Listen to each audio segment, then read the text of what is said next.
Did you know that you can literally read your entire medical record? Because I did not, and I work in healthcare, which is probably bad. I haven't worked clinically in a little while, so that probably explains it. But you can literally request your entire healthcare record and read all the fun notes that everyone is writing about you. And I highly suggest that you do. This is apparently a mildly controversial thing. We're going to read some articles about it today. Most people seem to like it, but there's always the villains who don't like it. And they're not really villains, they have probably really good reasons. It's a panel discussion today. So we may even have some people on our panel today who don't necessarily think patients should be able to read all of their own records. I am mostly almost all for it, but I do see some flaws and I wanted to discuss those. Some of it, I think it gets into weird territory where patients find out information before providers, and that gets very uncomfortable. And we can talk about that, how to request your records, how to show them, like, yes, I am actually allowed to have these. Please give them to me. And how to decipher some of the language that you might see in it. Because if you see something called like SOB, it's not that we're crying, we're not sobbing. If you see other things, it can look FU. It means follow up. We're not swearing at you. So good things to know, just general rule of thumbs, things that you might want to look into. We can have a chit chat and we will discuss. Before we get into all of that beautiful things, I do have a quick word. We have a sponsor for today's video. I love them. I reached out to them. I bought it first and then asked them if I could work with them. And they were like, sure. So I'm going to have you listen to Billing Liz for a second, and then we will get the panel on here and get going.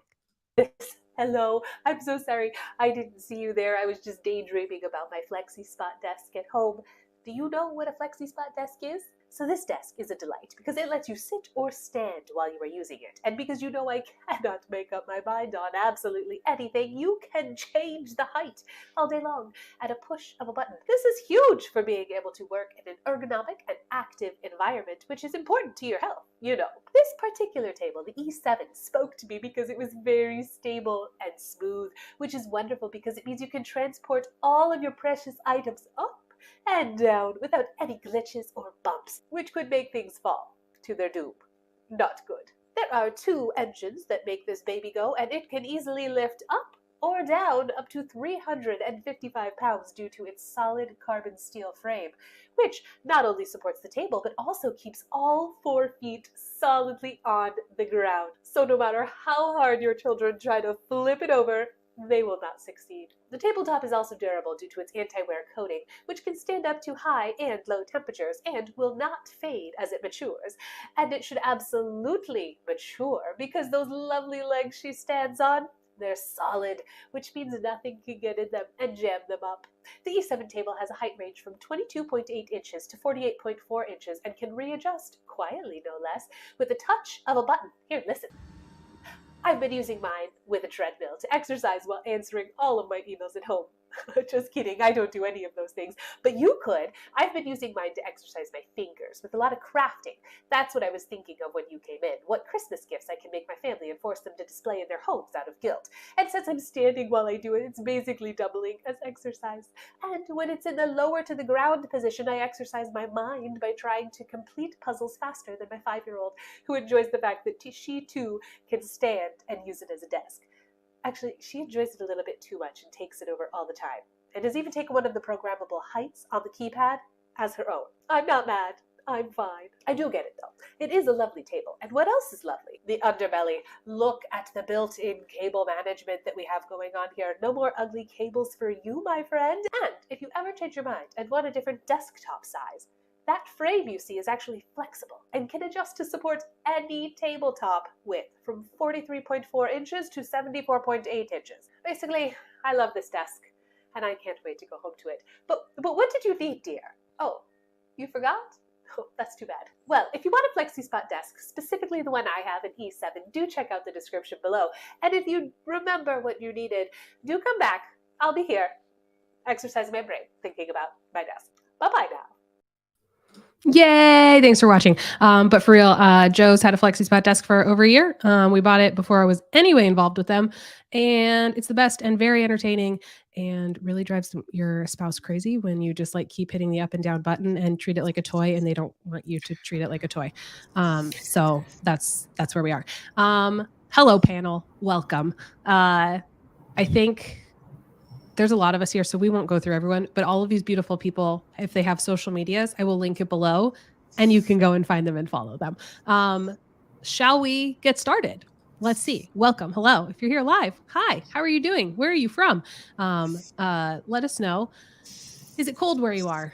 It's very cold where I am. It got very cold all of a sudden. And now it's like real winter. Scott got new sweaters from Goodwill. He said that when he goes to Goodwill, he expects the sweaters to be from deceased people. Do you expect that? I figure when people die, people are like, what am I going to do with all their clothes? Oh, I'll take them to Goodwill. And so it's the dead people's clothes store. I thought it was just Johnny. And I thought it was just when people like lost weight or gained weight. My mind is like, oh obviously normal. Or like got bored. Scott's like, nope, you died. But let us pull up. So, we have Michigan. Oh, I lived in Michigan for a long time. I really liked it. Hello, Michigander. Let us pull up our first article. And then we can discuss. Does anyone want to vote immediately? Let us know in the chat and on the panel. How do we feel about this? Patients being able to see all of their notes just to get an initial pulse and so our bias can come through. I'm for it. I think you should be able to read it. Same.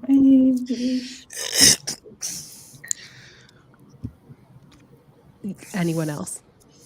Chelsey is a yay. She is a yay vote.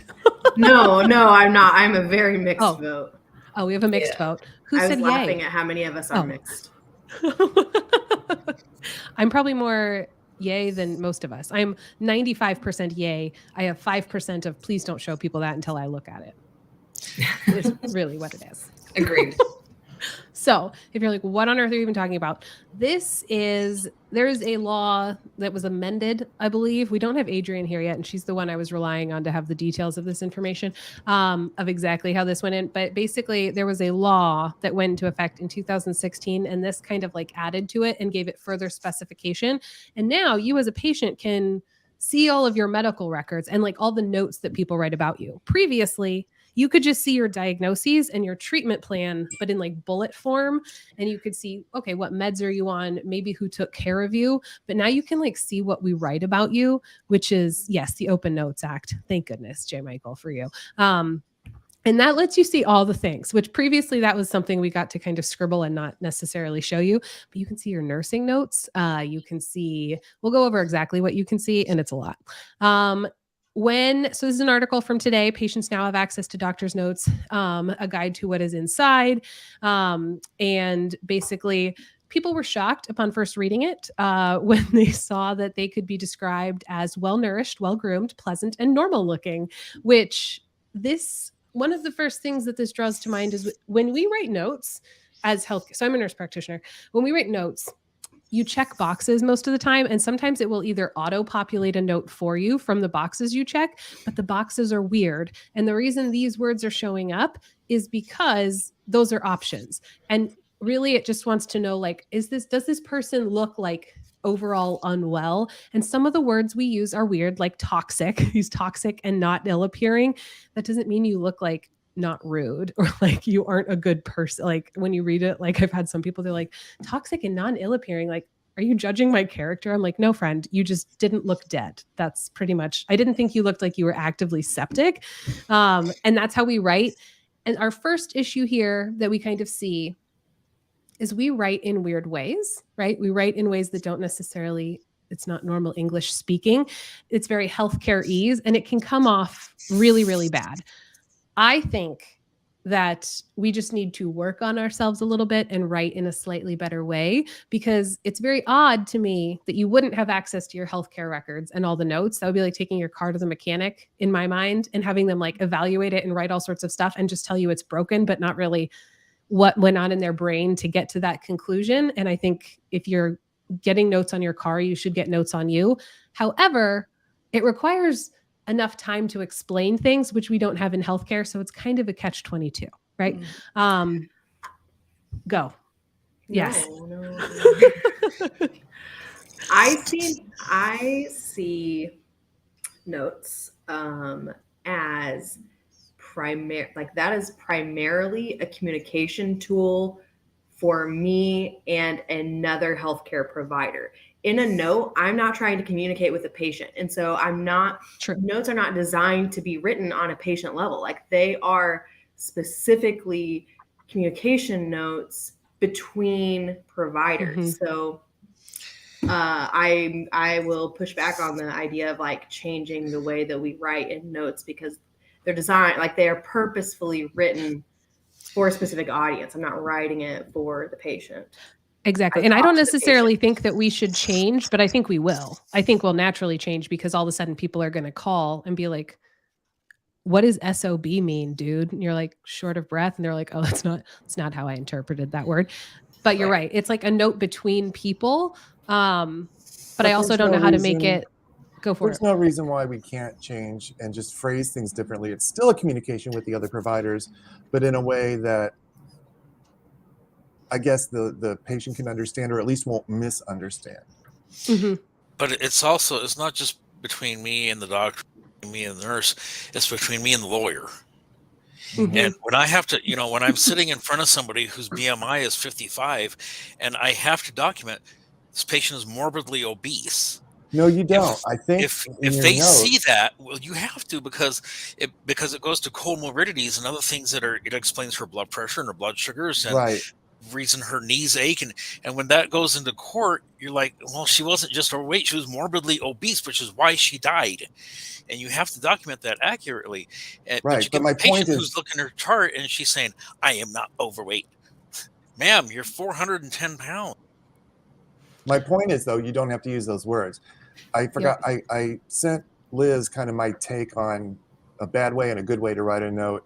I don't know if she'll use it, but one thing I forgot to do in there is in the bad way to say patient is obese, blah, blah, blah, blah, blah. And in the good one I meant to write, patient is 5'8", weight 230 pounds. Just the fact. You could even put BMI in there. You could even put the actual number. Right. You know what BMI, I mean? If you need without to include using those labels of obese or overweight. And then the next person that reads it will see, will understand what that is, but it won't have that. Well, it's not quite that simple.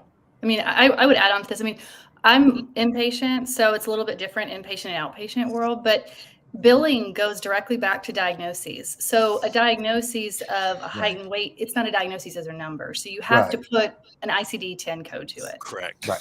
Well, you would still do that. You'd put it under diagnosis, but in the narrative note, you wouldn't say patient is a 36-year-old obese woman. But they can see that whole document, so you're going to run into the problem. And that's almost a wholly different thing. So in case you aren't aware, if part of our healthcare system still includes weight, it's still very weight focused. They love talking about it. So whether or not you as a provider, like I don't really talk about it in that way necessarily, but I have to tell my patients when I give them a discharge summary, it's going to show up anyway. And I have to, if their BMI is above a certain point, like I literally have to put it in, I have to diagnose them with them. Like Bree was saying, because like, otherwise I will get in trouble and their insurance will say, you're not doing your job. So I just tell people, I just literally at the end, I say, this is going to print out on your sheet. I said, it's going to show, I have to like by law tell you that like, this is going to show as like, you were diagnosed with obesity. I said, we can talk about that any way you want. If you have questions, let's discuss it. But like, that's going to show up on there. So I just warn them. But that's an outpatient privilege of like primary care that I have versus like you guys who work inpatient. You're not going to be like in the middle of having a baby or like Bree when your patients are in the ICU, be like, pardon me, like, by the way. Well, actually they do. They do because, when the Cures Act came out during COVID, it didn't open up just access to notes, but everything, diagnostics, labs, everything. So like, to give you an example, when things were bad in COVID and I had 9 families to call every day because nobody could come in the hospital, they'd already looked at their numbers. So they're asking me, and because everybody, is mistrusting of healthcare providers now, they can't just trust me to say, he's doing a little better day. No, they want to know, why is the MCV on my CBC elevated? Okay, that's not relevant, but you can't just say that. You've got to spend an additional 5 minutes explaining why this is not relevant to this case. So it is definitely a double-edged sword. And it's, it's a small thing, but something like obesity in my world and Chelsea's world is a huge factor, because if you get someone who's obese, you're at extremely high risk of dystocia. I get that kid's head out. I can't get the shoulders out because we got a soft tissue dystocia. Now I'm on the clock. I've got about 2 minutes to figure this thing out before we start counting into brain damage. When we go into court, that matters. That absolutely matters. Yeah. Yeah. And then when people are reading it, it's difficult because as a patient, you're involving a lot more to it than you might mean as a clinician when you're like writing it, you know? And this isn't like a let's talk about weight. We're going to have a whole different conversation about like how we talk about weight in healthcare and like blah, blah, blah. That was just an example of like patients don't like reading that, but we have to put it. So like that's one of those things that comes into focus with this. Similar to the way we talk about if patients don't do something that we recommended, and we're seeing a shift in that. Before we would write like non-compliant, and now even in education, non-compliant, if I tell you like, hey, can you check your blood pressure 3 times a week at home because it's like 210 over 100 and I'm worried about you, like, could you just do that? And before it would, more people would write like patient non-compliant with like monitoring blood pressure at home. And now it's more like patient like has not followed up, or like something nicer. Education given to patient. Yeah, education frequency needed exactly for blood pressure exactly. measurement. Patient states they are not checking their blood pressure that often. Exactly. Or Patient we states use that the they're not doing term, use this. the term non-adherence instead of non-compliance. Even non-adherence is getting It's still a little, yeah. It's But getting then you're not following the plan instead of not following the orders given to you, which is non-compliance. You're not complying with an order, and we don't want doctors or anybody to give orders to patients. But yeah, it's still a little problematic. My big reason why I think this is not a bad idea, that it's actually a good idea, is although, as Bree said, it takes extra time to explain these things, it does open up a dialogue and help deepen a patient's understanding of their medical condition and the things that we're doing and how we're doing what we're doing to help them. So I see that as a good thing. And if it means we have to be a little more careful with how we phrase things, that's fine. I have some suggestions of how we can program the technology maybe to help out, but I see it as a mostly as a positive thing. I do too. I think, you know, to build off of that, like, I think it'll be a good way for us to further encourage patients to seek primary care, right? Like you're gonna have these notes. They're not gonna make sense to you. Put a little disclaimer at the top and say like, these are medical notes. These are in no way intended to communicate or educate you about your health issues. You know, these are, you know, a record. And please follow up with your healthcare team if you have questions or concerns about what's in your record. Well, that's a really good point, Zan. That's actually the suggestions that I have. That a little like your legend of like some of our quick abbreviations. But like, I'm sorry to cut you off. I was going to suggest that we actually hyperlink abbreviations, that there be a program that automatically finds those abbreviations and hyperlinks them, or maybe phrases. And then as they look at it, they can click on it and go, what is this? Patient complaint, CC:SOB, CC. Oh, you muted yourself, I think. Oh, we can't hear you. Sad things happened. We can't hear you. We can't hear you, Scott. Oh dear. Oh, maybe its battery died. But I agree. I think that would be a good idea to have a hyperlink thing. Zan, I think that your point about it not being, I think that's like, that is my sticking point, is that my notes that I write aren't meant for, like, they're not meant for the patient. They're not meant to educate the patient. And so it would be like, I don't know, slightly frustrating to me probably to have to, like, that's not meant for, like, I will educate you and I will answer your questions, but like this note right here isn't, it's purposefully not at your level. Like this is, you know, I don't know. And I think that's a good point, because my perspective is from primary care. So from a primary care outpatient perspective, they should already know every single thing that is in their note, because I should have, while we were discussing their diagnoses, talked about, hey, this could be this. Let's go worst case scenario. This is why I don't think it's that. So like nothing should be a shock in a primary care note. But that's why it's helpful to have all of you here, because not everyone works in primary care. So like, while my note should not be in any way shocking, because we should have talked about it, primary care is a much more a dialogue. Like, no, I don't think your foot, I don't think it's broken. I think you stubbed your toe. Here's why we're not going to do an x-ray. Here's blah, blah, blah, blah. So like, you've already seen it all. So when you get your note, you shouldn't be shocked. But in inpatient, I wouldn't want people reading, like Chelsea said, my nursing notes where I was like, hey, mom's not doing anything. Baby's doing bad. Like, here's what we're going to do. We're going to escalate care to this. If I was a parent and I read that, like, and we don't say mom's not helpful. It's just like parent at bedside, not participating in care or whatever. So, and you have to write that so you can kind of get like, where are our parents in this?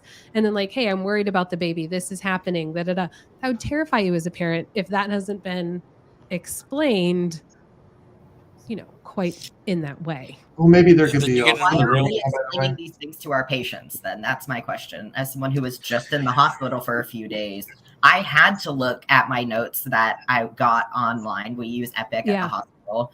And like, so I was on my chart. I was looking at my lab results. I was looking at things because people were missing things. Yeah. And I had that's to terrifying. to bring it up.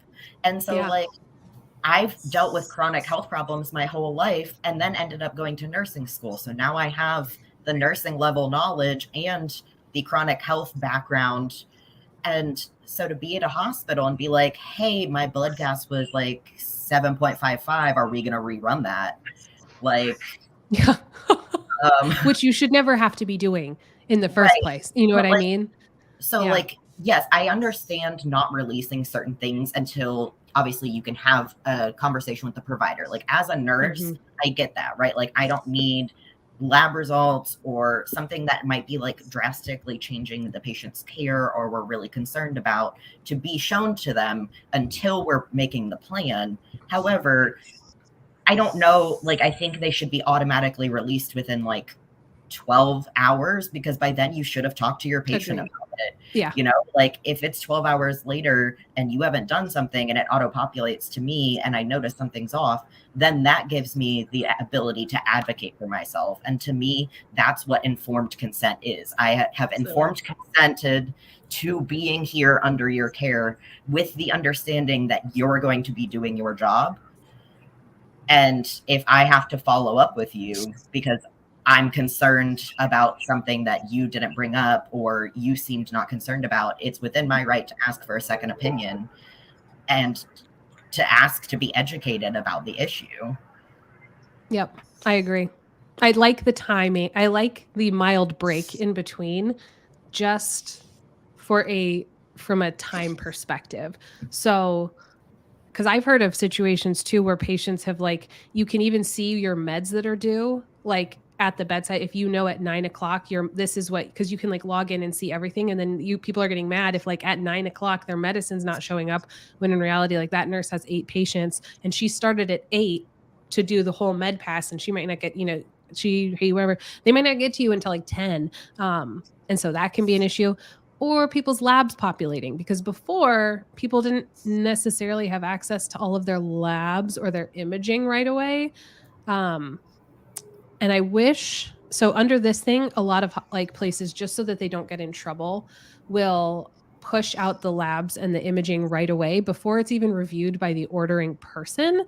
And in my personal life, I have run into many issues where I now interpret all of the imaging for everyone I know because they send it to me in a panic and they're like, what does this mean? And no one's going to call them for like a day or two. And then they're calling the office and the office is like, as soon as they see it, I'll call you back. I'm glad that didn't exist like when I was in primary care, because I can't imagine, like everyone I feel like would be calling constantly. And it's like, I will call you as soon as I can, especially if it has all the red flags on it. But like literally, I think every week I get like 1 or 2 people in my life sending me things being like, what is this? And sometimes it's not good. I have had to have some very difficult conversations with people being like, this is not good. And that's, I think, a difficult thing of it is I wish we could just wait and then release the information, but not have it necessarily go into effect like right away all the time. But then again, it's like, are we holding your information hostage and you're allowed to see it? Because that also seems bad. Maybe we tier them and we set like, if it's this type of lab result, it will be released within 2 hours, no matter what. Like if it's like a blood sugar, you're gonna like, that's a pretty standard thing. But like if it's, something to do with oncology or, we found a mass, or if it's if it's just the photo of the MRI that they are publishing, but like no findings. Like maybe we should wait for the findings to actually be listed as well. Like even if they are still in medical jargon, like at least there's findings. And like, yeah, it is hard. I've definitely had that same situation as you, Liz, where people will send me things. They'll be like, what does this mean? And I'm like, it means you should call your doctor. Yeah, it means you should not Google anything. Okay, at all. but then someone also sent me something and they were like, it says I have a 1 centimeter hiatal hernia. Am I gonna die? And I'm like, no. Yeah. And that's the other problem. And then you go down this whole rabbit hole, because I've had people also contact, they're like, oh my gosh, like I'm in kidney failure. I'm like, no. Like it said that you have like, it's your ureter is mildly dilated, but that's not kidney failure, my dude. But like, how would you know that? You know what I mean? So it's very, well, that's what makes it so nuanced, is that some of these things are really simple and some of them are not. And to the uneducated, untrained, whatever, fill in blank, it's scary. It can to be no fault easily, of their own too. It can be easily misinterpreted. And if you're going to explain it to them, you need to sit down and explain it to them. I get things like, a patient comes into me, I've got bleeding and pain all the time and so on and so forth. I get an ultrasound, they've got a fibroid. Well, they don't know what a fibroid is. And they if they were to see that before I did, I'm dying, I know I'm dying, it's cancer, I'm going to be dead tomorrow. No, it's a fibroid. It's not cancer. It's going to be cancer. Uncomfortable, life disrupting for sure, but you're not going to die from it. But they don't know that. They don't understand that. There's just levels that there's an education gap. I don't know how to fly a plane.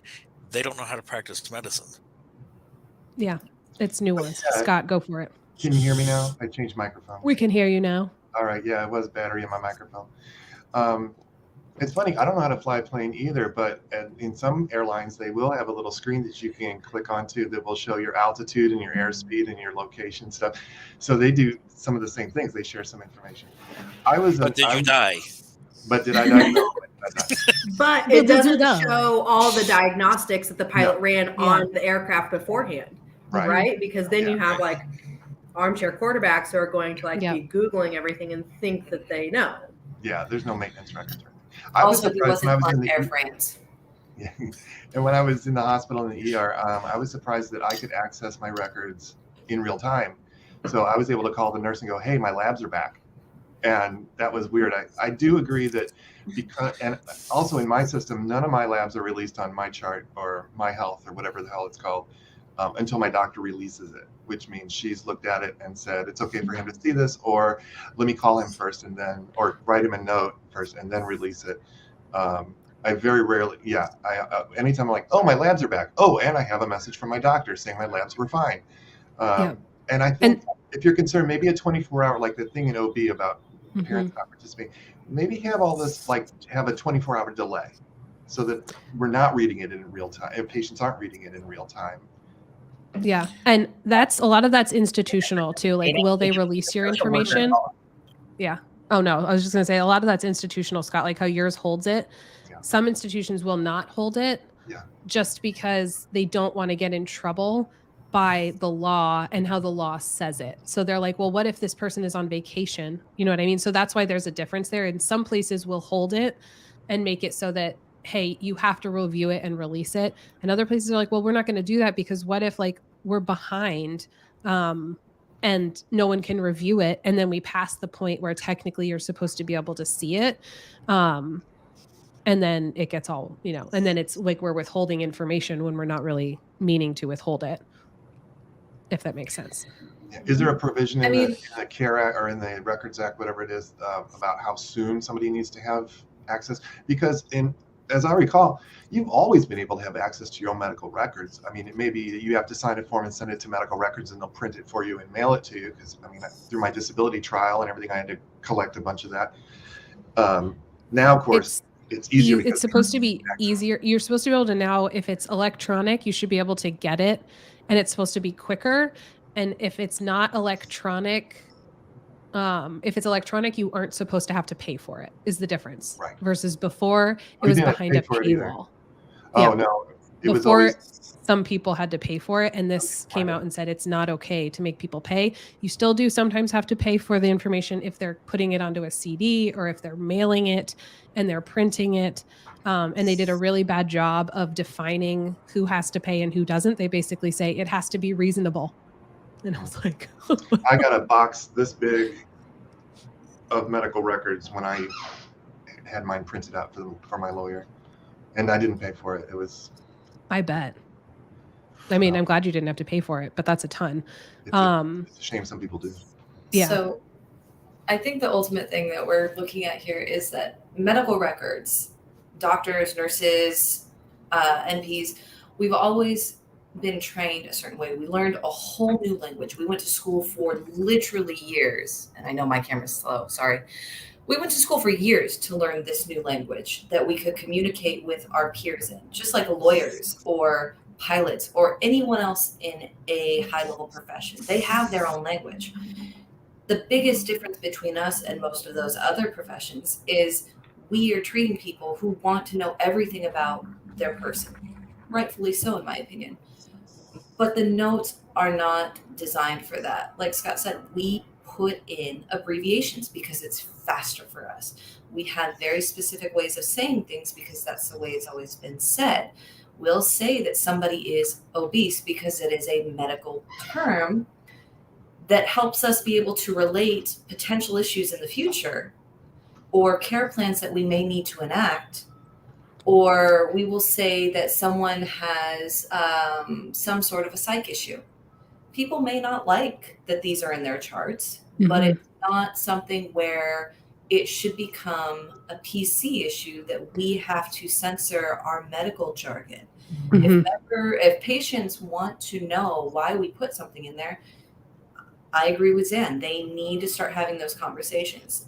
I have had patients contact me and say, well, why did you put that in there? I don't agree with that. I don't agree with various issues. And medical documents should be all factual. It should be based on fact. It should be based on either subjective or objective data. It should not have personal opinions in it. And you should be able to look at that and see that too, which goes into a whole thing of like, if it looks very personal, that's not okay. Because some of them are going to just be nasty and mean. Yep, and you should be able to see. The thing is, I think we've all seen nursing notes. We've all seen doctors write extremely inappropriate comments and notes. And I think a lot of the people who are extremely opposed to it are the people who aren't as objective with what they say, and they know it's going to come back to bite them.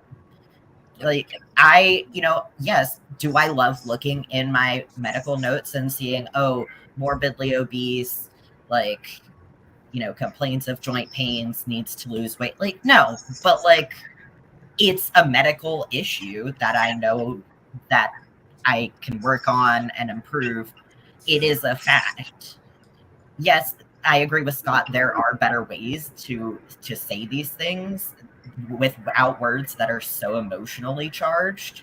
And that is something that we need to look at, just so that our patients then also feel comfortable continuing to have those conversations with us. But at the end of the day, it should all be fact. And I think it's hard because Ona Tukey said, like, maybe healthcare professionals shouldn't make judgmental comments.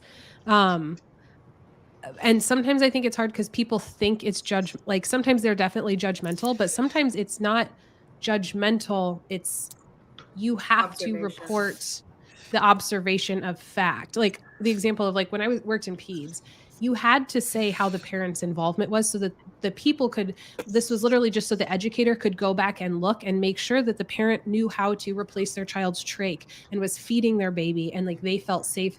Like, how much education did you need to give this parent? Are we having a parent that's like so involved and doing everything? Or do we need to really create this like a 48-hour in care period where we're going to like, it wasn't to judge you as a parent. It was to say like, hey, do we need to have like an intensive 48 hours here where I'm teaching you to put an NG tube in your kid, learn how to change their trach, show them what oxygen is and like how to work a blender and all this? Or like, has this parent been like up and in it since day one? Have they been there? Do they have other kids? Like, so it wasn't written with judgment, but I could see how you could read that and be like, why are they judging if I'm here or if I'm on my, like, if I'm not that involved? You know what I mean? It wasn't meant with judgment. It was just an observation type of thing. I was Does that taught make in sense? my notes, though, to include that second half, though, right? Like, make the observation, but also kind of why. Like, patient, patient declines to participate in child's ADLs. I will reach out to the provider or the educator, the child life specialist, whatever, to see if we can set up a time for education to get mom more involved.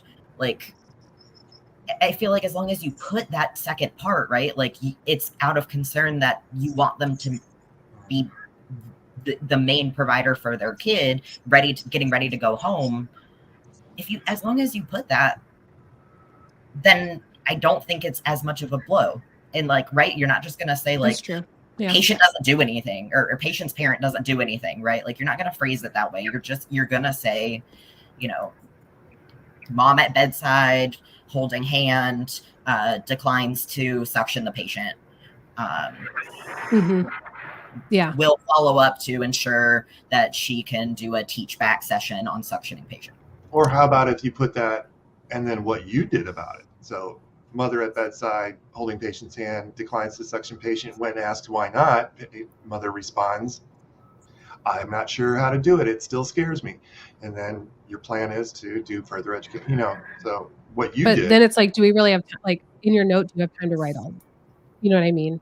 And like justify all the things and be constantly worried. Like, if I write this, what are they going to think? Like, that's where I can see it getting hard, is like, what if I write like in my note, oh, patient is inactive, but what if they are offended by the fact that I said they're inactive, because then I didn't justify why. Like, I know why they're inactive, because they have horrible, like, like they have horrible arthritis in both of their hips and it hurts, but like I just wrote in, like, you know what I mean? Like, and then you're constantly like, oh my gosh, this already takes me so long to chart, and now I'm here.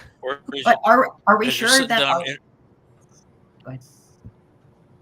As you're sitting down interviewing a patient, talking to a patient, you might write in your notes, patient is self-describing bipolar behavior. Recommend, or you put referral to psych. Well, if they see that before they get over to psych, are you calling me crazy? Are you saying I'm mental? No, I'm saying you're described, but they don't get that. That's part of I have to be able to document clearly what they're saying, what they're describing, what they're hear, see, smell, taste, and then refer that on. But if they see the record before it gets to the appropriate people, they don't understand what I've just written. They don't understand how to assimilate that information. Well, there's always especially if they're not self-aware. There's always a risk for misunderstanding, and I'm a glass half full kind of guy, so I see it as an opportunity. If a patient comes and says, "Are you saying I'm crazy? I saw what you said. Refer to psych." Then you can say, "Well, no. What you just," and you said, now we open up this conversation about if you didn't already do it at the visit. I mean, hopefully at the visit you would say, the symptoms you're describing could be bipolar disorder, and I'm not the one to make that diagnosis, but I can refer you to a specialist who will make that designation. And how do you feel about that? Should have already talked about that. But even if you didn't, and they come back and say, hey, I just saw something in my note, you called me obese or toxic looking or whatever it was, it's an opportunity to like have that conversation. And I know people's time is limited, but I mean, it's what we do, right? I mean, we teaching patients and educating them is part of what we do. And just to double back real quick, because I'm not sure you hear me, about the hyperlinks, Oh yeah, we like the hyperlink idea. Goes to, a little pop-up box that says SOB is an abbreviation for shortness of breath. And also maybe a link on there somewhere that says, if you have questions, please call. And it's not necessarily to your provider, but maybe someone at the organizational level that takes calls, or the nurse advice line or something, and say, hey, I have a question about a term, something I read in my chart, and that person can translate medicalese into plain English for you. Just something else you can build into the system. And if there is a patient that you're worried about, before the chat started, I think someone mentioned something about a patient reading something and then like getting upset and wanting to like come get them or something. If there's a patient, especially like as an inpatient, like they've looked up your name, you were the nurse on the floor that day and they found it, and now they're like, I'm going to get that one. If there's a patient ahead of, sometimes you don't know, but if there's someone ahead of time that you're concerned about, maybe there's a way of locking that chart then. Maybe there's a mechanism for locking. You can. Yeah. You can. There's within my EMR, there is an option to withhold a note for sensitive material. Patient that is a threat to themselves, I have absolutely the right, and I'm legally protected to do that. I mean, particularly new lesions that are discovered in patient. I do not want them to have access to that until I can talk to them about that. You know, so there are ways. And this is kind of what you can find out if you are a patient, which is because there are things that are protected that they don't have to share, like Bree was saying. So what is an EHI is like your electronic health information, I think. And this is what got updated in October, so that now you have to share all the things instead of just some of the things. So is the individually identifiable information available by electronic media or transmitted? So is it somewhere in a computer? Would it be included in one of the following groups: medical records and billing records of a provider about individuals, enrollment, payment claims, adjustment claims, cases, medical management records? So anything, pretty much any other consult note type things, or like social workers or anything like that. Records used in whole or part to make any decisions about an individual. And it is not excluded from the definition list below.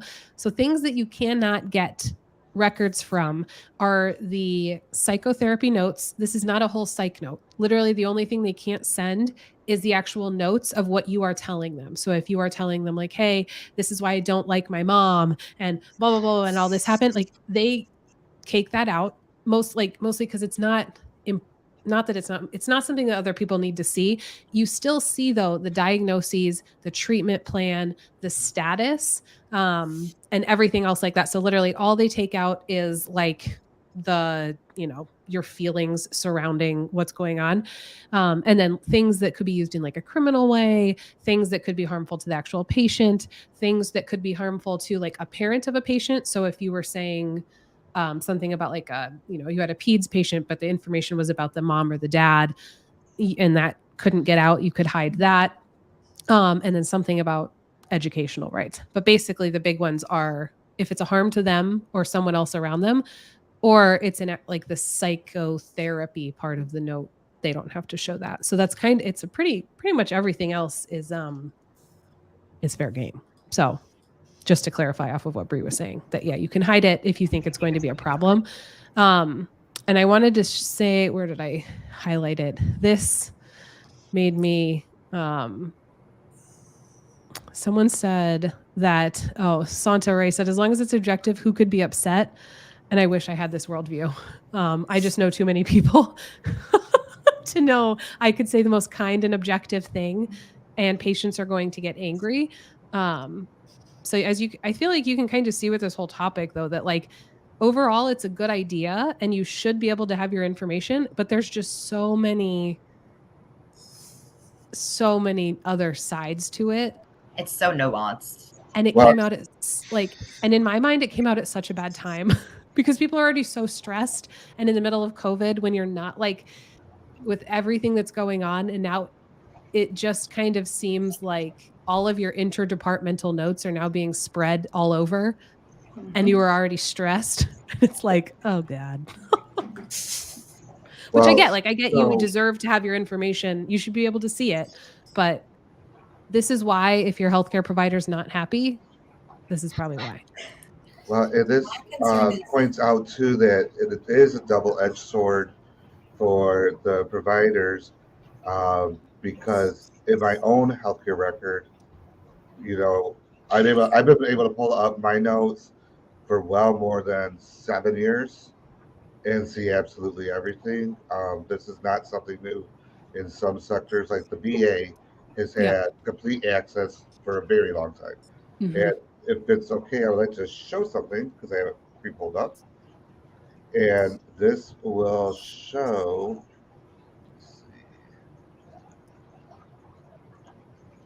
Does it let you pull it up? Yeah. Or you can send it to me in the chat and I can pull it up. So are you seeing that? No. Because you might not be able to share your screen with us, but I can pull it up.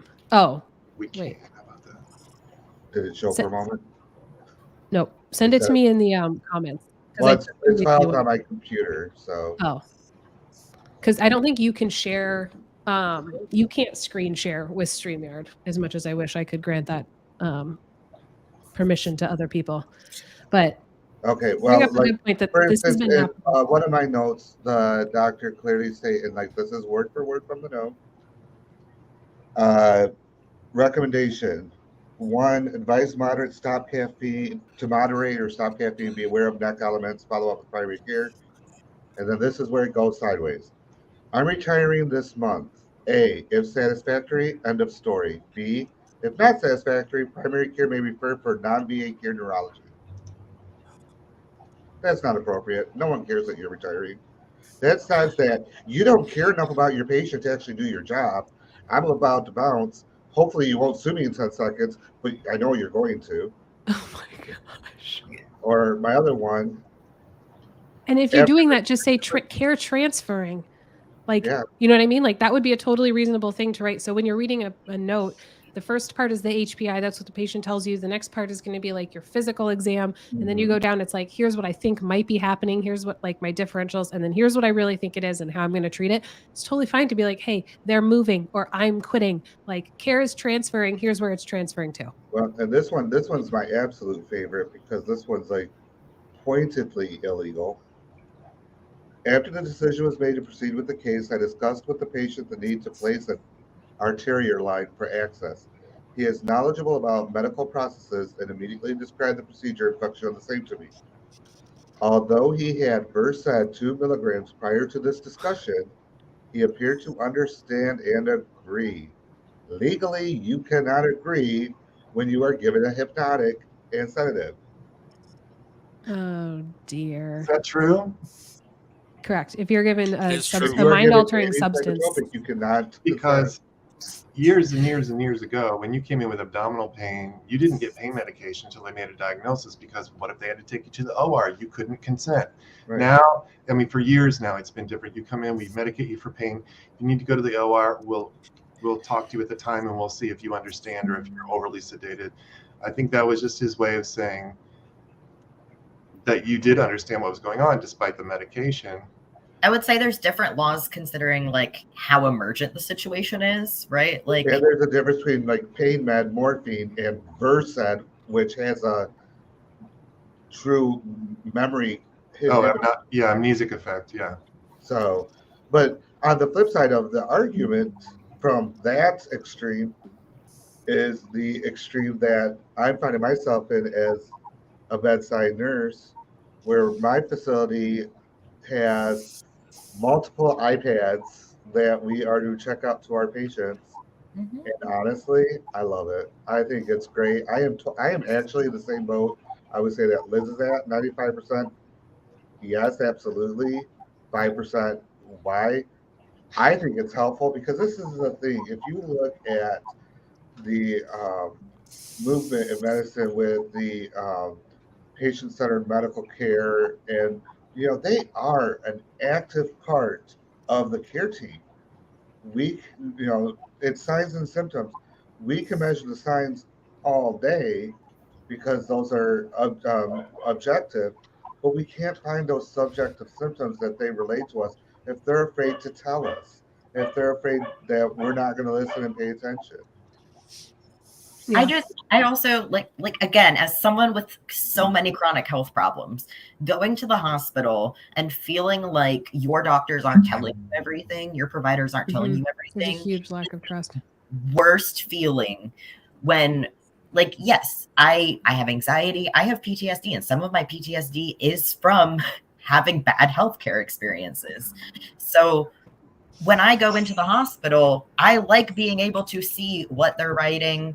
And it's not in any way like they could write whatever they want as long as it's objective, but also the amount of times I've had to reach back out to providers and be like, actually, no, that's not what I said. That's not the history of my illness of why I'm right now. Like, you need to fix this, because sometimes I have to file claims with different insurance, or I'm doing like a disability suit, or whatever it is. And I have to have that information be factual. And the only way for me to make sure that it is factual and goes with what my story is, what the actual like progression of my illness is to look at your notes and make sure that you didn't accidentally write it wrong. And I'm not saying people do it intentionally, but you know, I could say, oh, this has been happening for 4 weeks and you type 4 months, or, you know, like things happen, especially when you're taking notes at the time. But I have to be able to be in charge of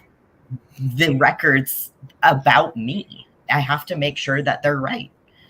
And I think you've always been able to correct your record. That's been on the books for a long time, that you can go in. But you have to be able to get them first. And I have so many medical records that I went to the hospital before I moved up from South Carolina, and they wanted to charge me $379 to get my box of medical records. So like, you can't always afford to get your medical records. Yeah, I know. It used to be a process. You have to go to the medical records department and maybe sign up for them, or at least look at them, if not get a copy. Because I you know, if it costs them money to make copies, I guess they could charge you. But Well, and you've always been able to enter a note into your own medical record and say, hey, I want to clarify on the visit. And I know maybe you don't know the mistake was made until you see the note. But if you want to add something, like I know when I got out of that office, the doctor just dismissed me, and I want to make a note saying blah, blah, blah, blah, blah, and it can be entered into the note. But, you know, because I found mistakes too. And it's been, again, an opportunity for me to ask my doctor. It's like, hey, on your last note, I noticed that you wrote this, this, or this. And then she can say, it's not that I didn't misunderstand. I just have to write that because of the diagnosis, or for insurance purposes, it had to be phrased that way, or whatever it was. I'm like, oh, okay, well, now it makes sense. So, you know, it enhanced my trust in her that I was able to have that conversation. And that's what we're after. Well, like, for instance, talking about the cost and everything. So to get those 2 snippets I shared about from my own health record, I downloaded my entire health record from the VA since I joined the chat. Which they've been doing for a long time. 77 pages long.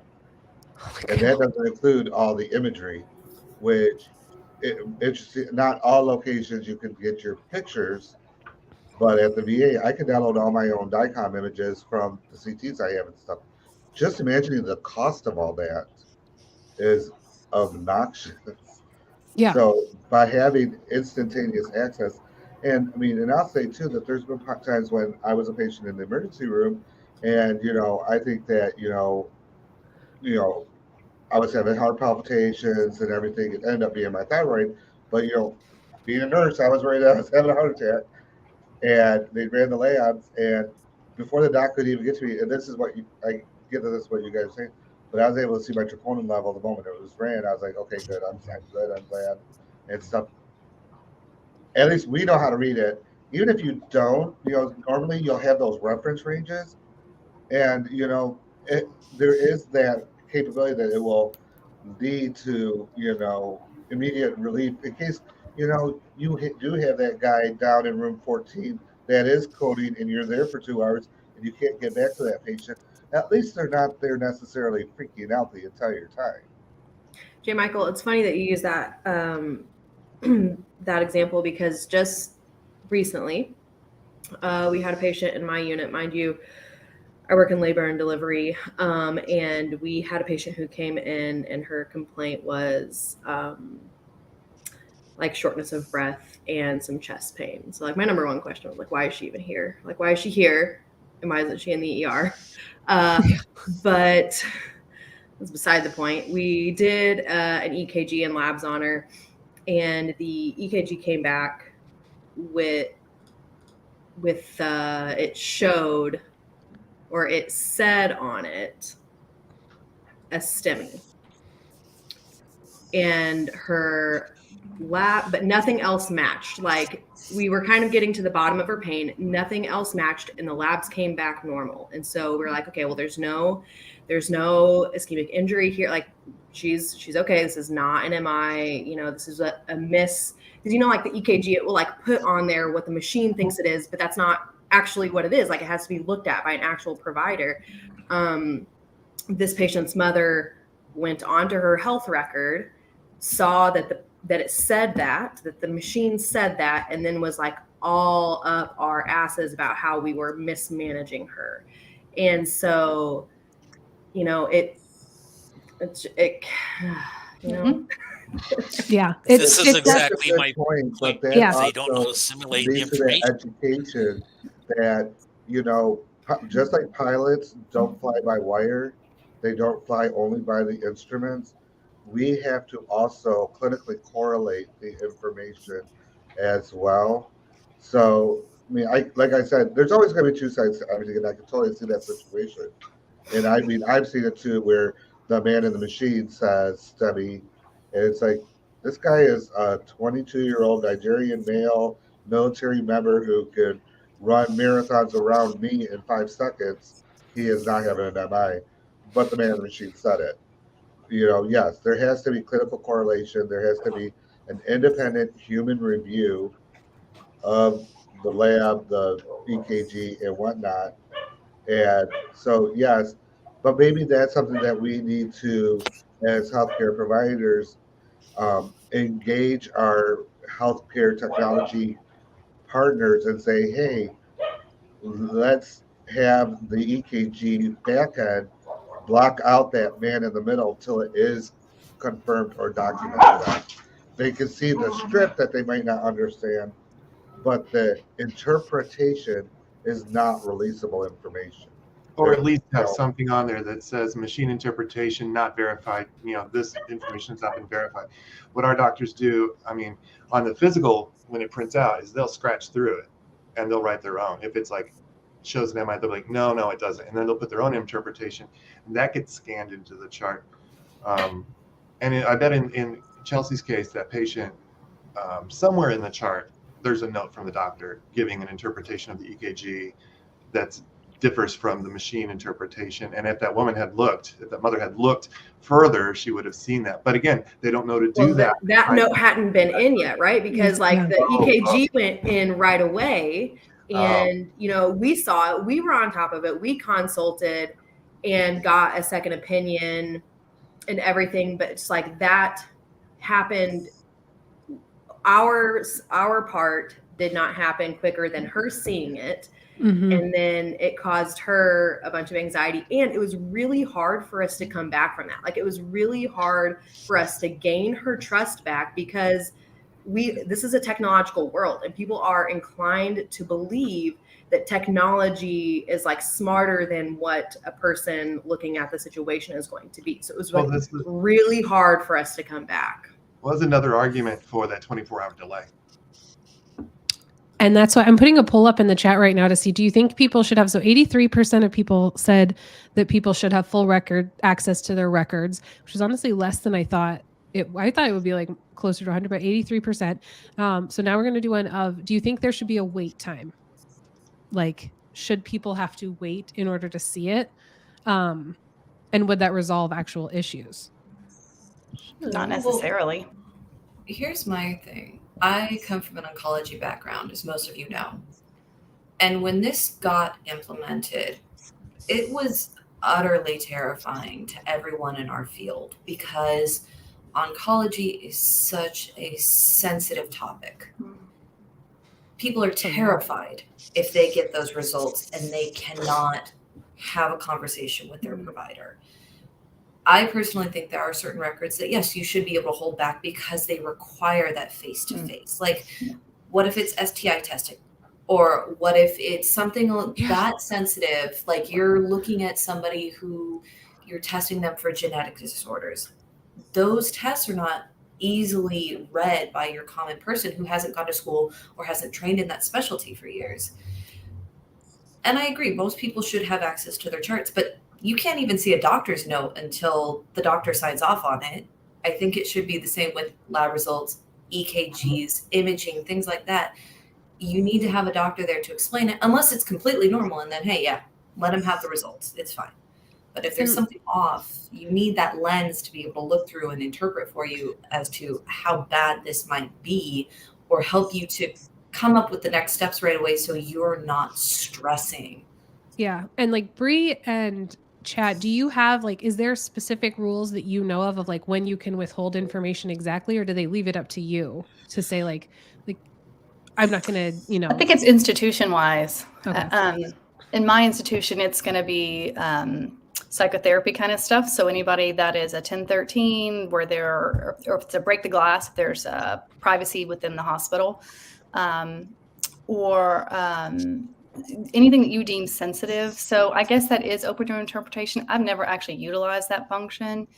I think the elephant in the room, though, is even if you withhold it, you still got to talk about it. It doesn't matter if it's now or if it's tomorrow. And that's the big issue, particularly for my outpatient colleagues, more so than me, who have a lot less time. We're being asked, my pulmonary friends are asked to see 20 plus patients a day. If you've got 5 minutes a patient, you don't have time to go through every single lab that's abnormal. So as a provider, you pick and choose what's relevant to that case. But if the person who's been Googling, who's looking things up, has all these irrelevant kind of questions, they're eating into times that matter more, which previously as providers, we had the opportunity to decide this is what we need to focus on today or not.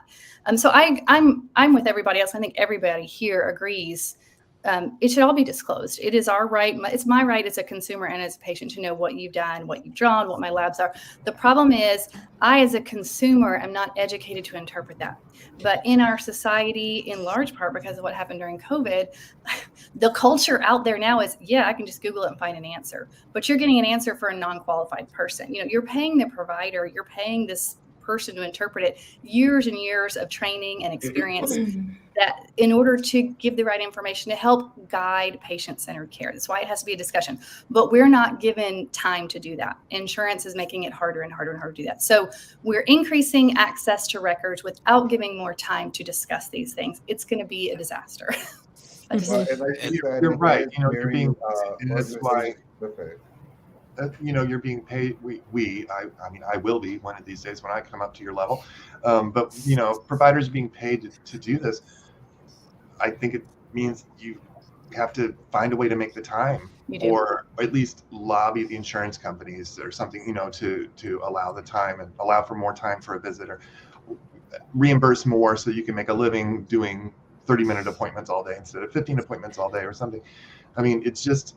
I feel so strongly that it's really part of a health provider's job to educate patients. And if I agree. There's something wrong with the system. And I think, I know you don't disagree, but just to put it in perspective, that it's like, and then the other little fix that just came to mind is, you talk to a patient, it's like, hey, there's some things on if you look at your chart, there's some labs that are abnormal. If I don't talk to you about them, they're not important. Sometimes things are just off a little bit or whatever. So I don't want you to see anything and panic. What I want to talk about is the one test that came back that I am concerned about. And that one little sentence maybe will, save you 10 minutes of questions and answers and Google, Dr. Google consults. I think some of it comes to that when we're dealing with these lab results, that it's how the insurance companies and everything is set up is, if you are doing what we call E&M, evaluation management, you generally, except in very strict cases, can't do that in a telephone type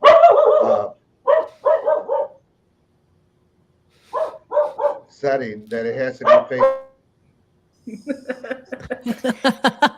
The dog also has a lot to say about this. Yes. They're equally impassioned. Life is still better. It's restricted. Like the only time, one of the only times is like if it's a PTI and R and you're doing that adjustment stuff. That's one of the few times that you could bill for it. Otherwise, it's all just, that's part of that 20 minutes that we paid you for over there, even though it's going to take you half an hour now. So it's more punitive to the provider because they're not able to manage that in a way that it provides, that time, like Scott was saying, to their practice to address those issues. And I think that's, go for it. I think it also just depends on how quickly those results need to be interpreted, how quickly something needs to be done about them, right? Like if my troponin results are coming back because we're concerned I'm having a heart attack, I'm going to want access to those results just as quickly as you are, because then I'll know I'm having a heart attack and I know that you should be doing something. But But that's just the problem. An elevated troponin alone doesn't mean you're having a heart attack. Yeah. That's the problem. We have to have time means. to have a discussion about why I'm not concerned about this level. That's the issue. And I think exactly what if it is something that is known to be concerning, then I get waiting though. If I get hard. waiting. I can't wait that long, right? If it is something that could need emergent action, I want those results emergently. But you don't need those emergently. As the patient, as a normal patient, I don't think you need those. Yeah. If you're in the emergency room, Well, if you you have don't. questions about your test results, you ask the doctor that's standing there or the nurse that's standing there. They can explain what they're doing and how they're interpreting. After being in the hospital 24 hours, you can look at the actual results. There is no doctor or nurse to just call in. Like I would have to wait multiple minutes, sometimes half an hour for anyone to come in when I had. Okay. It's okay if you wait for 30 minutes. It's okay if you wait for 30 minutes. But that's okay. But here's what I'm saying is not every provider and not every nurse always does what they're supposed to do. Right. And my experience is I've rarely had a provider or nurse when I go to the ER follow through with what they're supposed to do. So my experience is I have to stay on top of them to make sure that they're doing what they need to be doing. And so I need my results because I don't trust you to interpret my results and get back to me in a timely fashion because I've been the person that's been forgotten or left or, oh, I thought someone else came in here to do that. Or, and there's always a miscommunication. So that's serious. I take that seriously as an ER nurse. But isn't there a way to do it without checking the labs in real time? Isn't there a way to just really lay on the call bell and no, I want a nurse in here. I want the doctor in here. I called the nurse 5 times in 10 minutes because my airway was constricting. You know what'll get their attention? I don't recommend this on a routine basis, but you walk out into the hallway and you'll get attention right away. They'll be like, what are you doing out of your bed? And it's like, well, I'm looking for if you can't get out of your bed. I couldn't walk. Yeah, okay. Okay. So do you understand from a patient perspective of time after time, people not doing their jobs? You learn what the important labs are. You learn when you should be getting results, how long it should take for them to read something. When you are chronically in the ER, unfortunately, you learn how it works and you know when something is wrong. So I take but that as a provider, the comment that I made about 30 minutes. Okay, you need to know, can't wait for 30 minutes.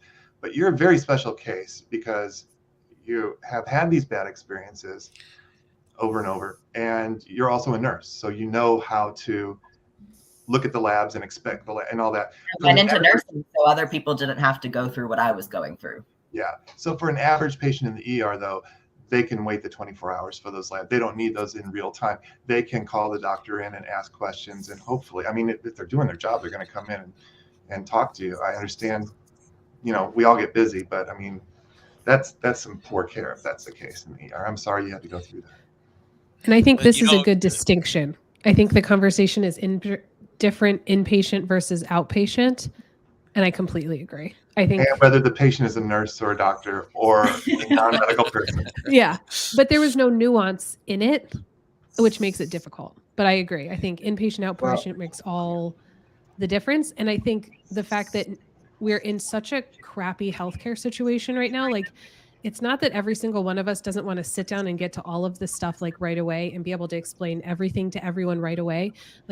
Someone had said, Nurse Chelsey, the mother was frightened for her daughter addressed the root of the problem. You were addressing the root of the problem, which was that the EKG showed something that was not factual. So you were getting to it, but we do not work. And so the issue is what it really comes down to is there's not enough time in the real world, in the actual real world, to be able to go through and explain all of this the way it needs to be explained in the real world. So it's well, how do you make this actually work? Because I think Chelsey probably did approach it with compassion and went and said, hey, this shows this. We don't agree. We're going to have someone else come in and look at it, but that's not going to stop to be able to really explain that. You would have to give someone an entire lecture on everything that goes into that one EKG. And that's not reasonable, with our healthcare as it is right now. You know what I mean? It's not that Bree doesn't want to sit down with every single one of her patients and be allow me to explain, blah, blah, blah, blah. It's well, I have 15 people that I need to go and do this and I have no time. And that goes back to like Zan with your thing. Like there's not enough ER people. There's not enough people to do the thing. And then it becomes this impossible situation where people do deserve to know, but at the same time, it's making our like burnt out healthcare providers' jobs even harder and making it look like they don't care when that's not it. It's just like I'm trying not to drown even more. You know what I mean? And I get it from that perspective, right? Like I Oh have no, been and I nurse with like a bunch of patients. I think it's just, I think it's so easy for people who work in healthcare to pull the like, but that makes my life harder. And I'm like, yes, and you are at work. But for those of us who are the patients, this is our whole life. This is my whole life.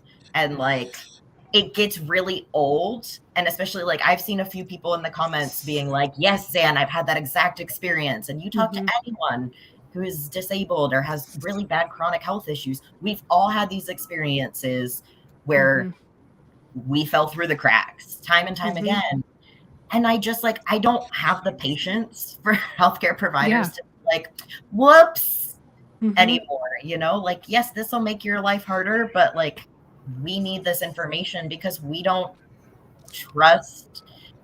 patients don't trust healthcare providers because for very good reason. And too, the whole discussion is heavily nuanced because even what Liz just said about it being outpatient versus inpatient, well, what Zan is speaking of is an emergency room, which technically is outpatient. Observation is outpatient. It's not inpatient. And people think, oh, since I'm in the physical hospital building, it's inpatient. Actually, it's not. It's an outpatient setting. That's why, you know, hospitals are required to treat everyone who walks into the ER, but there is that bulk stop to admission for, well, we don't accept your insurance, so we can't get you into the main hospital. That's why you have some people in an ER for 365 days sometimes because they can't be admitted otherwise, but they're not stable to go anywhere and no one accepts their insurance. So, I mean, everything is completely nuanced versus are they a medically trained patient versus non?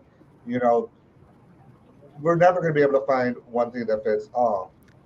And at the same time, too, you have that by facility restrictions where some facilities do have biopsy results, key markers, those big oncology results that the doctor has to break the glass to release the results. And I think that's what a lot of people are looking for is having that system in place where there has to be that breaking of the glass for release.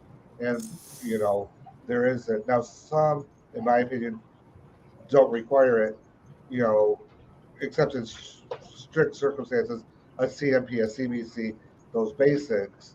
Really, very few times we need to break the glass to release.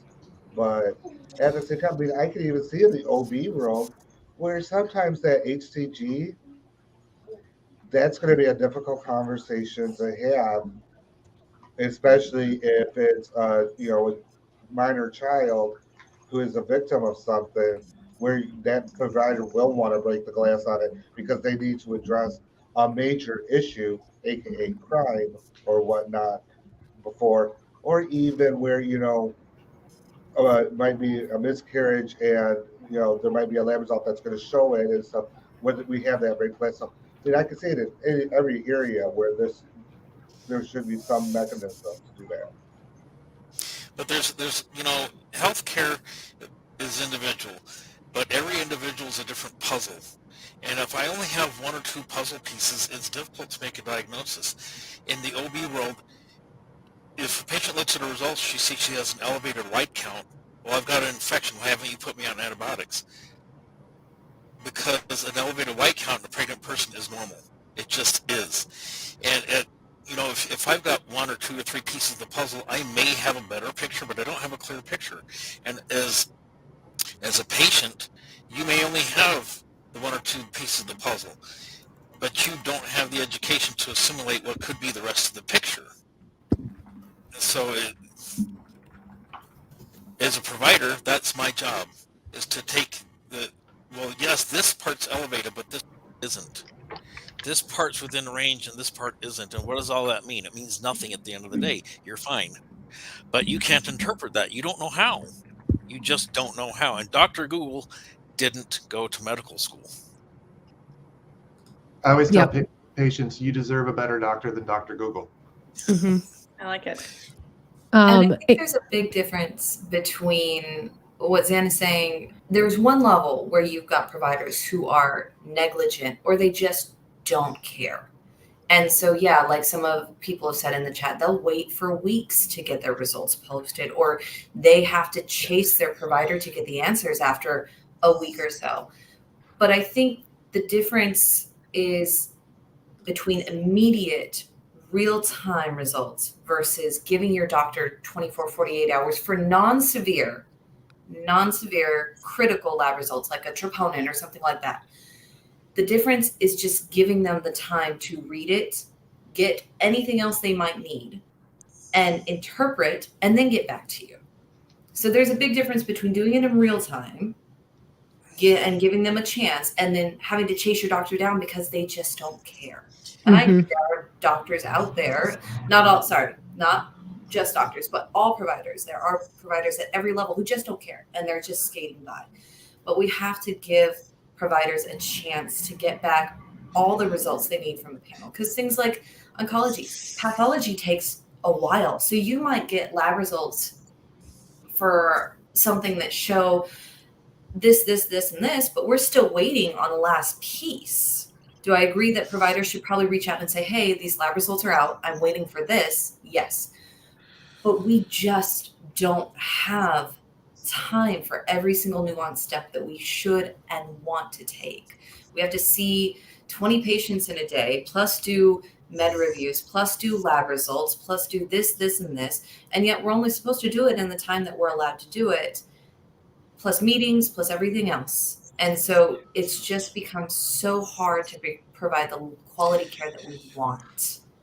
And that people exactly deserve. What I'm saying, Rogue. That's exactly what I'm saying. I need the blood work, the pathology, the ultrasound, and anything else that I need all in front of me at the same time, so I can line up the dots, so I can figure out what is or is not going on. And okay, so your troponin's up. You got punched in the arm 2 days ago. It's going to be up. You've got muscle damage. Maybe it's not your chest. Maybe it's just anxiety. The troponin levels because what happened in your arm. But I need all those little pieces to get the bigger picture, to get the full, at least more of the puzzle together. Yep. J. Michael has to bounce really quick, but so do you have any final words? And then I wanted to talk about this. Yeah, I mean, I think a lot of us are on the same place on this, that as a general concept, it's, a very positive overall situation to have access. However, there needs to be the safeguards put in place through like a break the glass type functionality to allow the providers opportunity to get their portion of the work together to get results in interpreting. And I know it's going to be, nothing's easy the first time we do it, but I'm excited that, we are able to have that closer working with our patients and actually have them part of the care puzzle. And I think, this will just be, we're going to have a bumpy road here and there, but it's a good thing overall. I just wanted to put that out there for both the nursing side and as a patient. So thank you so much. I'll see y'all later. The little humans here. So thanks. Bye. Bye. I'm actually gonna bounce out too. Do you have any final thoughts? No, my only other thought is that in any case, it's important to be able to hide some stuff, because like if I'm taking care of a mom and baby who I know that baby is going to be taken into state custody and it would be an unsafe situation for them to know that ahead of time. I think you can hide that. That's a problem. Yeah. And that's one of the things that you can hide. I will link everything down below, but like issues of future custody or actions that you think may result in harm to the patient, and it spelled it out in one of those. And that was one of the key things, was like, if you are worried that a custody thing is going to happen, you don't need to include that. That's something that you can hold, because that's going to increase the elopement risk. That's going to, increase the risk of staff, like violence against staff. That's a mess. That's a mess. Yep. I take a second to bring up one of the comments here. Rupsky made a comment I think is worth talking about. Said that, let's see, where was it? As a nursing student who will enter the profession, the one before that, who will enter the field in less than a year, it's disheartening to be automatically be dismissed, especially after going to college with the goal of saving lives and providing care. Absolutely it is. And that was my big thing during COVID, when people are like, these doctors don't know what they're talking about. It's like, they went to school for a long time for this. They went to a decade of their life was spent doing nothing but focusing on how to take care of sick people and studying health and tests in the body. And not all, there are good ones and bad ones, but when all of them are telling you take a vaccine, you probably should take the vaccine. But it does come down to a personal thing too. I mean, how many times was I in triage and people are like, why is it taking so long? I've been here, this other person went before me. It's like, I know, but they're sicker than you. We have a program, we have a way of, triaging patients. That's what this is. Well, how do you know I'm not sick? Because it's what I do for a living. See, RN. I've been doing this a while. Trust me. And it hurts. You're like, I don't want you to, build statues to me in town square, but at least give me some common decency and say, well, you went to school. You must know a little bit more than I do. But sometimes people don't, and we have to let that kind of roll off our backs, if I have to give any advice. And the people that do appreciate you really take that to heart and really remember that and let that sustain you through the people that don't. But that's, and then people have different experiences, like Zan was saying, they've been dismissed so many times. I don't blame them for feeling that way. Yeah. I mean, and you'll run into people like that. So there's a story you don't know. Yeah. But and also I think find your providers and your nurses that you do appreciate. And when I find those, they know it, because I know. Yeah. Like them. And but also as that nurse, anytime someone said something nice to me, I would write it down. And I would date it, and I'd be like, today my patient said that they were so grateful that I was here. Even if it's something as simple as that, they brought me cookies, whatever it was, I wrote it down, and I had this journal of gratitude in my locker that, like, when I was having a bad day and I felt like everyone was just like on me, I just go and like sit for a second and read it and be like, okay, I don't always suck.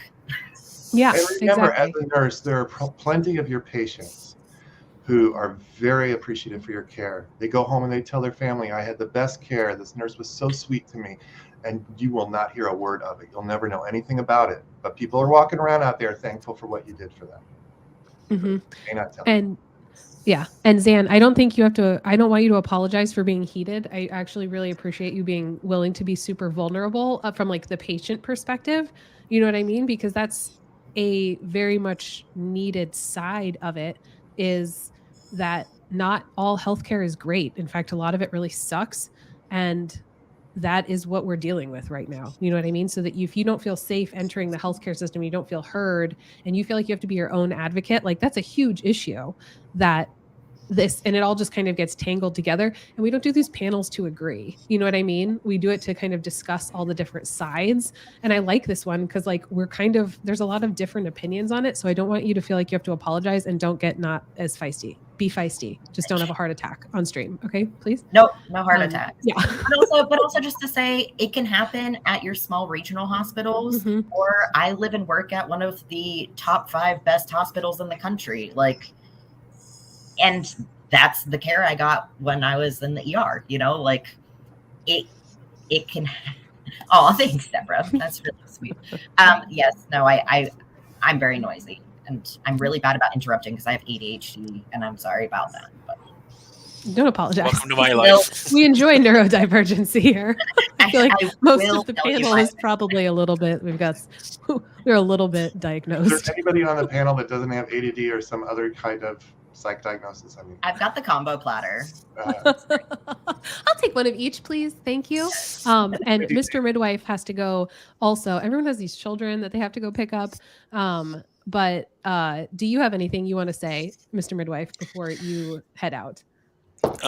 Yeah, I think patients absolutely should have access to the medical records, but not absent somebody who can interpret them appropriately.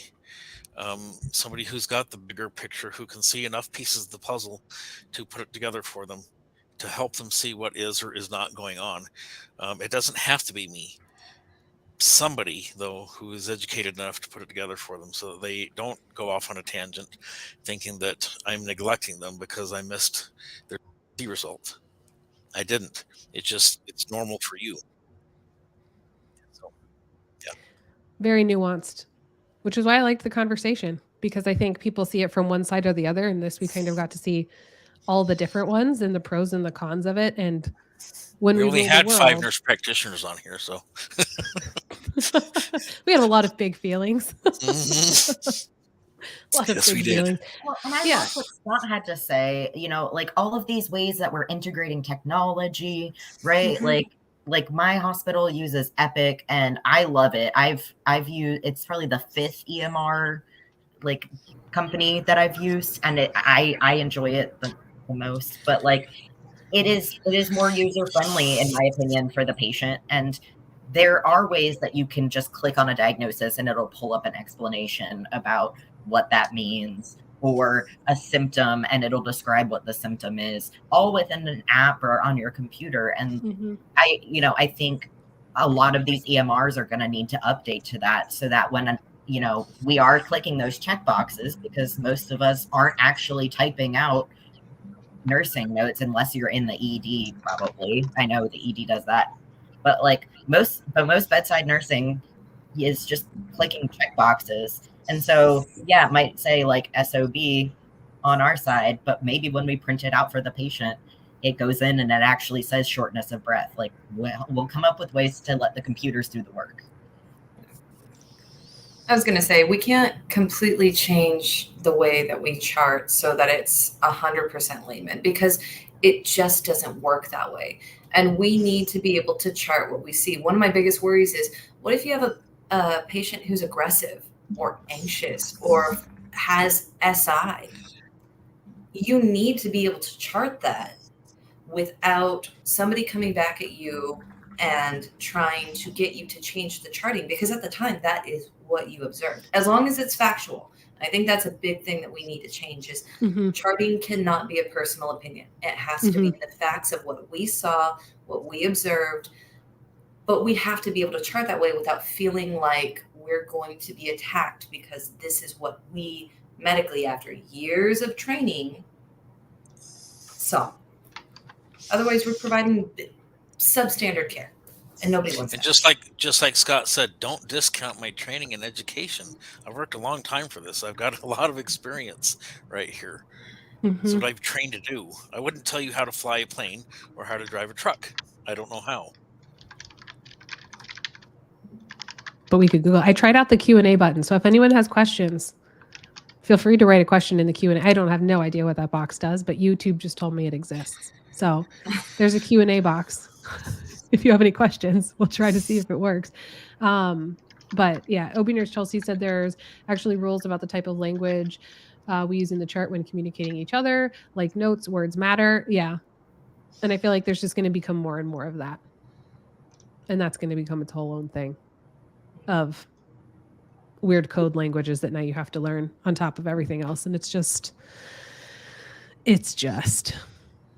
obviously there's a lot of feelings about this, and there's no right or wrong answer, so Well, there's a lot to consider. I mean, there is a patient's right to know, and ideally they'd be fully informed instantaneously all the time, and we'd be right there next to them to explain everything so they perfectly understand it and can be active participants in their care.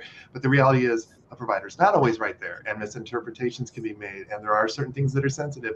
And if we know that our charting is going to be read by the patient, we are going to have to not censor ourselves, but just be aware of what it looks like to an untrained eye, like SOB. We that's an abbreviation we use all the time, but other people look at it and go, "Oh, son of a bitch, what are they calling me names for?" Like, no.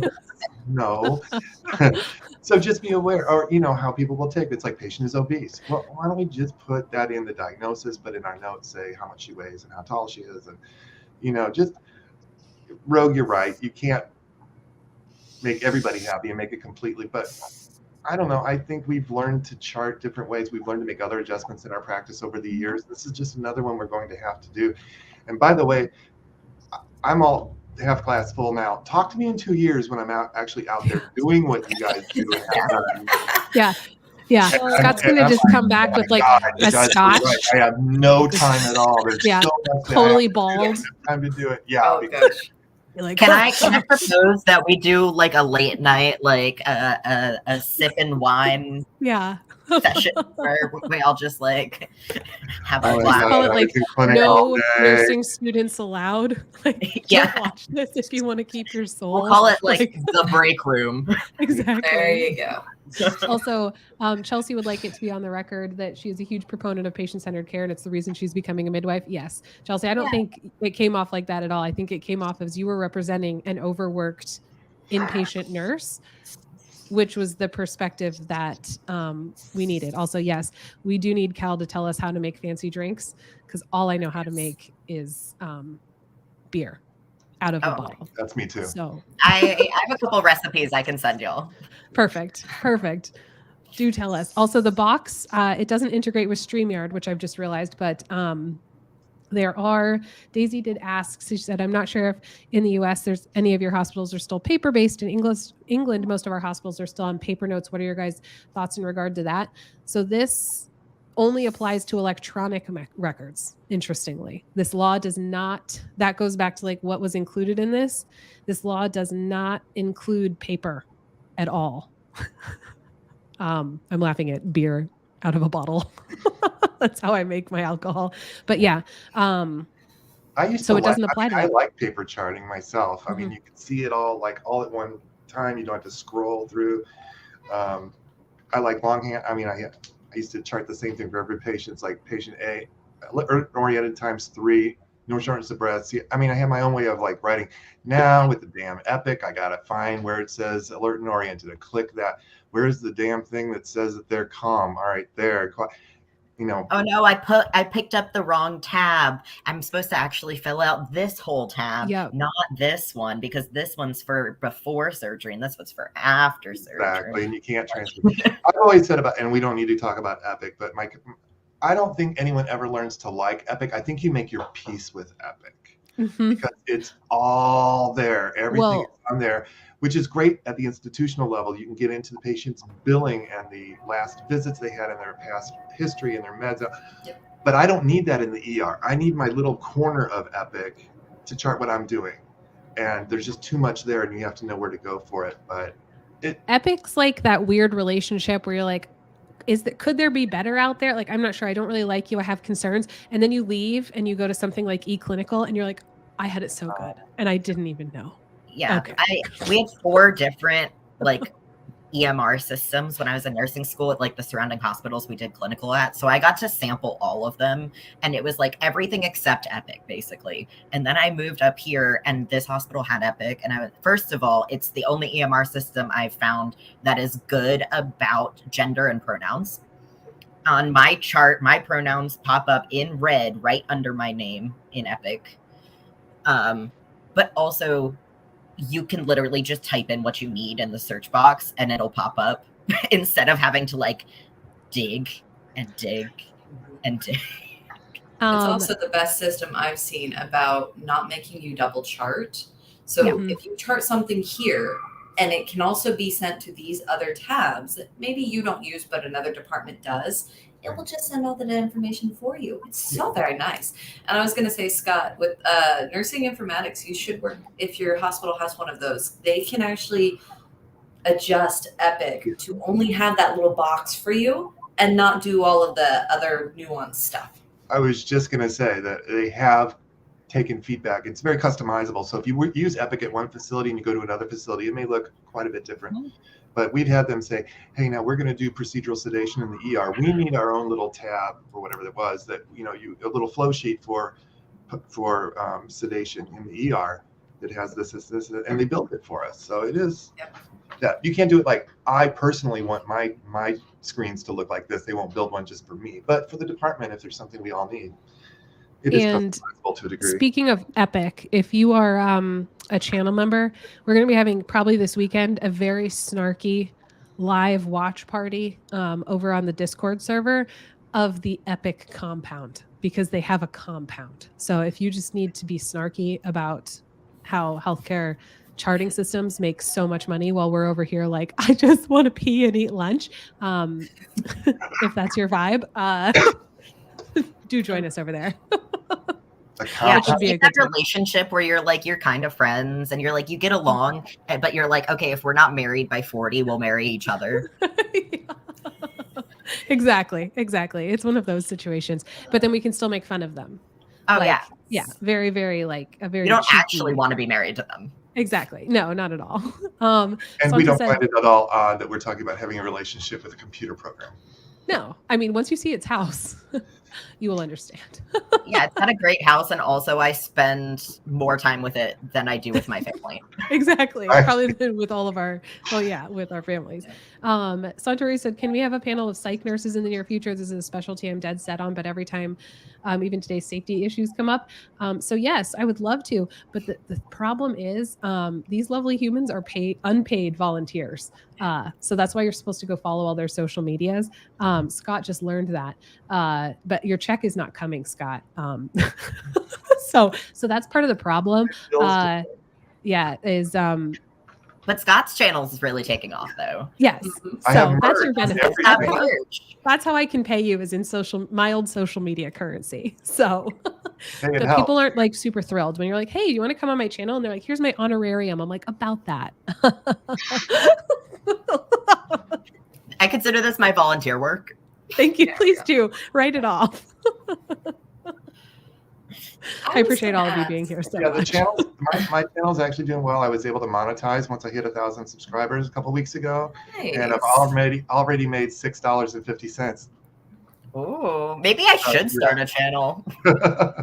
So it's not going to make me rich, but keep going. The money's there. I'll take it. But I got the store open now. You can buy cool T-shirts and. Yeah, I don't make a ton of money on YouTube, but I make more than $6. So keep going. You can do it.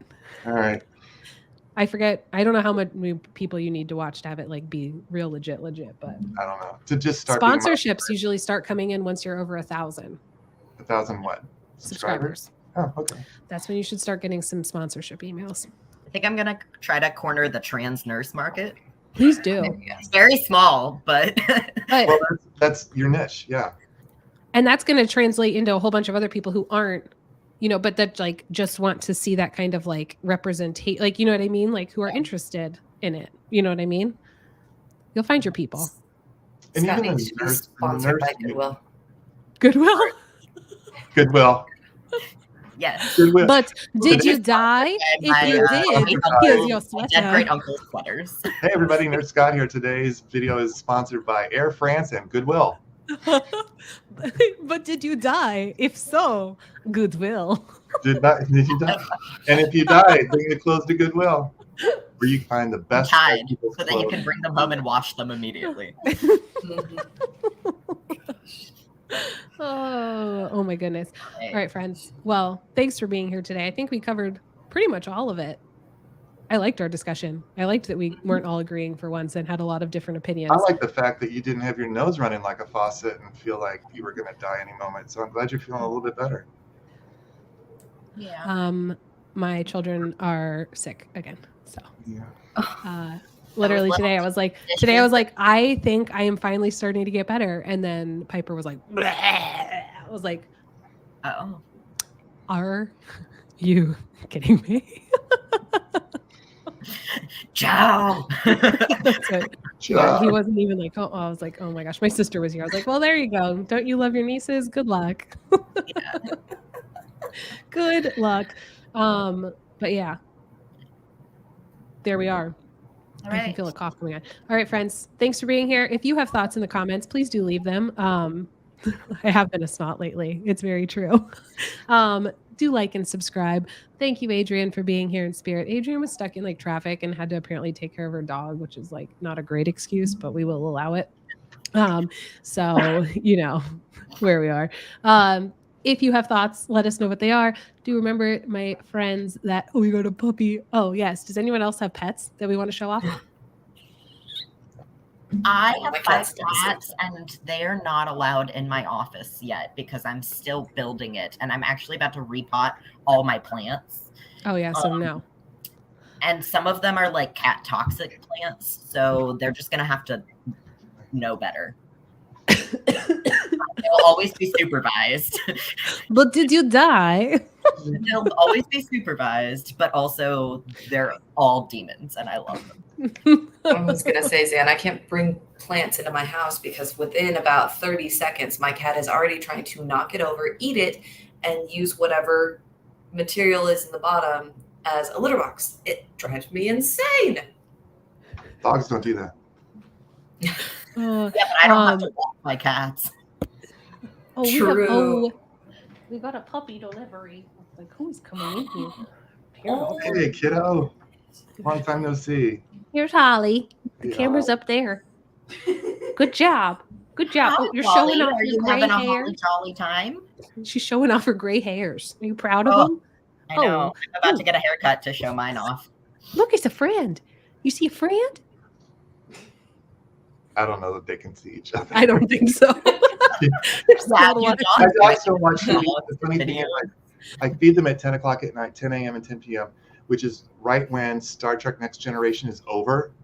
So when they hear the theme music, da da da da da da da, they're like, oh, what? And they get up and they start running around like, is it time to eat? I'm like, no, that's the beginning of the show, guys. You have another hour till the end credits. But they don't see the TV, but they recognize the music. Nurse Adrian says that it takes her 3 hours to bathe her German Shepherd. How? Well, next Friday. Well, next Friday, I don't know if we'll probably do it next Friday. We'll see if anyone's around after Thanksgiving.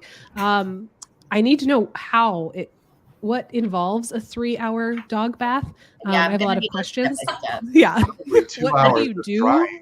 One of my friends was like, if you want a service dog, I'll sponsor it. And I was like, but then I have to take care of a dog. It's like more work, not less work. And Chelsea, you can redeem yourself next week also, because didn't see Lucy before we went. Lots of problems here. J. Michael brought his dog. That was appreciated. The dog just had a lot of feelings. Rogue, where's your dog? I don't have one. I've got a cat. Okay, well, cats are allowed. We allow cats here. 2-hour She's sound drying asleep, time. hiding somewhere. That's what I said. Yeah, 2 hours drying. That's insane. Oh my gosh, I can't handle it. Mine All right, going sick. are we around next week on Friday-ish? I will be. Okay, cool. So we'll just do something on Friday once we figure out. Yeah. I hope I'm off. I think I'll be. Well, we'll figure it out. I work for a German company and they get confused about their holidays sometimes. But thanks for being here, friends. Remember, you are not alone. You're more than enough and you can do hard things. And read your medical records. But remember, we're trying. We're trying.